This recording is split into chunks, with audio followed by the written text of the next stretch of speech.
গ্রামের বাড়িতে এসেছিলাম। একটা ঝোলা দেখতে পাচ্ছেন? বলুন তো এতে কি? এতে কিন্তু অনেকগুলো ভালোবাসা আছে। আসলে আমার শ্বশুর আব্বু, যাকে আমি আব্বু বলেই ডাকি, তিনি মাছ ধরতে খুবই ভালোবাসে। প্রতিদিন খাক বা না খাক তার মাছ ধরাই চাই।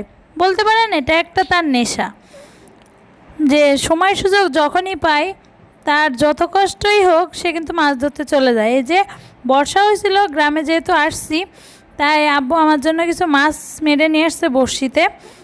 এখানে 2টা শোল মাছ, চ্যাং মাছ বা টাকি মাছ যেটাই বলেন, আমাদের আঞ্চলিক ভাষায় এখানে চ্যাং মাছ বলে।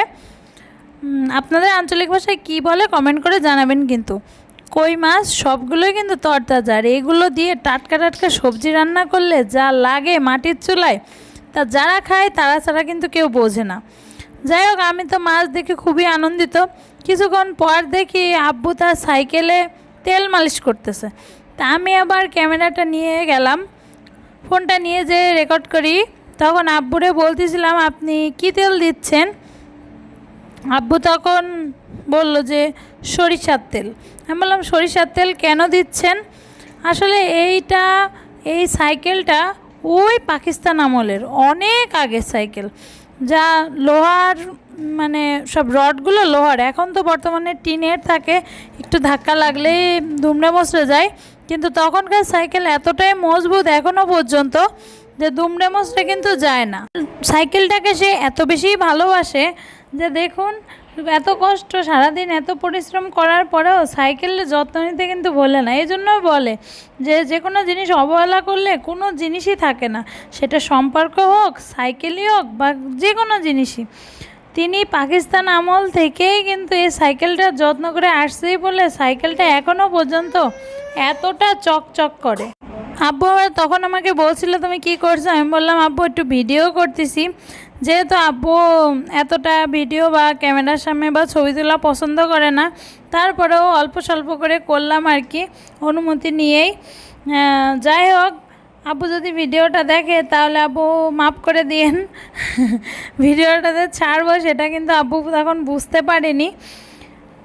সাইকেলটা দেখলেই বুঝতে পারছেন যে কতটা জব্দ আর কতটা যত্নে। দেখুন, সে প্রত্যেকটা মানে অংশে তেল মাখাচ্ছে। এরপরে সে ওই দেখেন স্পোকেও তেল মাখাবে। মানে কতটা ভালোবাসা থাকলে মানুষ এভাবে প্রত্যেকটা সাইকেলের স্পোকে পর্যন্ত তেল মাখাতে পারে, ভাবুন একবার। আসলে এরকম যত্ন যে জিনিসটার পরেই করা হয় সেই জিনিসটাই কিন্তু আজীবন টিকে যায়। সেটা যদি মানে অনেক বেশি শক্তপোক্ত না হয় তাও টিকে যায় শুধু যত্নের কারণে। তাই প্রত্যেকটা সম্পর্কও কিন্তু ঠিক এভাবেই যত্ন করা উচিত। যে সম্পর্কটায় অবহেলা করবেন দেখবেন সে সম্পর্কটা আর ভালো থাকবে না। আব্বু কিন্তু অনেক নামাজ কালাম পড়ে, অনেক সৎ একজন মানুষ। তাই সব সময় আব্বুর জন্য সবাই দোয়া করবেন, সে যেন সৎভাবেই থাকতে পারে।